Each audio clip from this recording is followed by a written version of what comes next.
నాగర్ కర్నూల్ జిల్లాలో జరిగిన వార్తలపై మా ప్రతినిధి తిప్పర్తి విజయ్ అందిస్తున్న జిల్లా సమగ్ర సమాచార నివేదిక. నాగర్ కర్నూల్ జిల్లా దోమలపెంట గ్రామం వద్ద శ్రీశైలం ఎడమగట్టు కాలువ సొరంగం ప్రాజెక్టులో గత నెల 22న పైకప్పు కొంతమేర కూలిన ఘటనలో 2 ఇంజనీర్లు, 6 కార్మికులు సహా మొత్తం 8 మంది శిథిలాల వెనుక చిక్కుకుపోయారు. వీరిని రక్షించేందుకు సహాయ చర్యలు ముమ్మరంగా జరుగుతున్నాయి. వీరంతా జార్ఖండ్, పంజాబ్, ఉత్తరప్రదేశ్, జమ్మూ కాశ్మీర్ రాష్ట్రాలకు చెందినవారు. భారత సన్యాం విపత్తు నిర్వహణ బృందాలు, దక్షిణ మధ్య రైల్వే, సింగరేణి సహా 11 జాతీయ సంస్థల నిపుణులు సహాయ చర్యల్లో పాల్గొంటున్నారు. ఉప ముఖ్యమంత్రి మల్లు భట్టి విక్రమార్క, మంత్రులు జూపల్లి కృష్ణారావు, ఉత్తమ్ కుమార్ రెడ్డి, కోమటిరెడ్డి వెంకటరెడ్డి టనెల్ వద్ద సహాయ చర్యలను పర్యవేక్షిస్తున్నారు. దాదాపు 700 మంది నిపుణులు, కార్మికులు సహాయ చర్యలు కొనసాగిస్తుండగా శిథిలాల తొలగింపు తుది దశకు చేరుకుంటోంది. జిల్లాలో 10వ తరగతి, ఇంటర్మీడియట్ పరీక్షల్లో 100% ఉత్తీర్ణత కోసం అధికారులు ప్రత్యేక శ్రద్ధ వహిస్తున్నారు. ఇప్పటికే పాఠశాల బోధన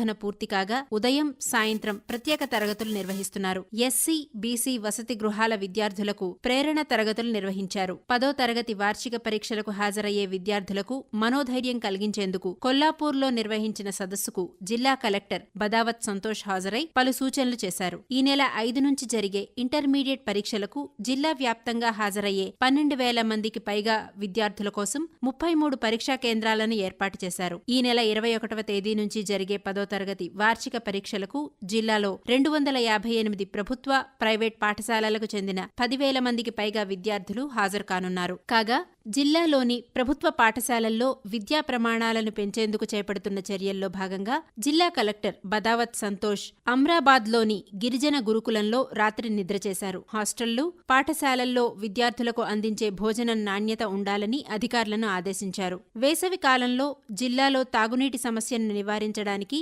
నారాయణ్పూర్ జలాశయం నుంచి 4 టీఎంసీల నీళ్లను జూరాల ప్రాజెక్టుకు విడుదల చేయాలని ప్రజాప్రతినిధుల బృందం కర్ణాటకను కోరింది.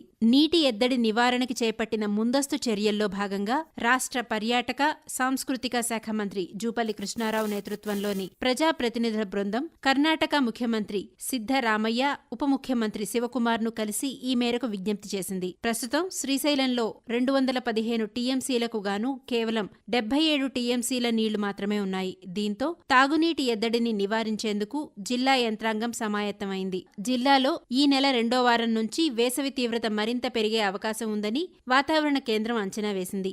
ఈ నేపథ్యంలో చిన్నారులు, వృద్ధులు, అనారోగ్య సమస్యలున్న ప్రజలు వీలైనంత మేర ఎండలో బయట తిరగద్దని వైద్యులు సూచించారు. క్షయవ్యాధి నివారణకు జిల్లా యంత్రాంగం చేపట్టిన చర్యల్లో భాగంగా ఈ నెల 17వ తేదీ వరకు క్షయ నిర్మూలన కార్యక్రమాలపై ప్రజలకు విస్తృత అవగాహన కల్పిస్తున్నారు. నిక్షయ్ మొబైల్ వాహనం ద్వారా క్షయవ్యాధిగ్రస్తులను గుర్తించి ఎక్స్రే పరీక్షలు నిర్వహిస్తున్నారు. నిర్ధారణ అయిన వారికి మందులు అందజేస్తున్నారు. జిల్లాలోని 464 గ్రామ పంచాయతీల్లో స్థానిక సంస్థల ఎన్నికల నిర్వహణకు అవసరమైన అన్ని చర్యలను అధికార యంత్రాంగం చేపట్టింది. ఇందుకోసం అవసరమైన ఉద్యోగులను గుర్తించి శిక్షణ ఇచ్చింది.